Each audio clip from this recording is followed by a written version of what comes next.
let's talk about who these people are. I think the first one you mentioned was business owners, right? Right, exactly. Business owners, which of course is part of that self-employed borrower profile. And the issue with business owners, you've got different types.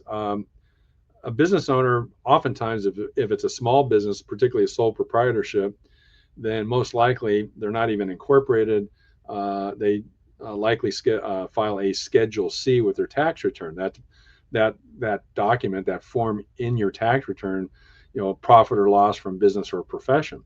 So that gets used to qualify you. But again, you have that same problem of we can't use the gross, we have to use the net.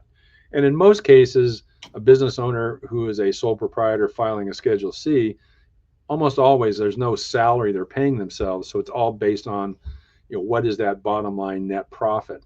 And again, because they tend to be aggressive to avoid income tax, that bottom line usually is going to be too low to get you qualified. Now, in some cases, a business owner, even if it's a small business, may have incorporated, most commonly an S corp, where they may have a salary they're paying themselves, and so we can use that, and we can use the gross amount, but we still then add to that the net. And again, the problem is the net income generally tends to be too low, and in many cases they can't meet the debt ratio. So that's one of the types, but there's others. Another term you hear a lot about is people who are gig workers or they're freelance workers. And yeah, here's a couple of good examples. Uber drivers. That's a common type of borrower profile now that we see.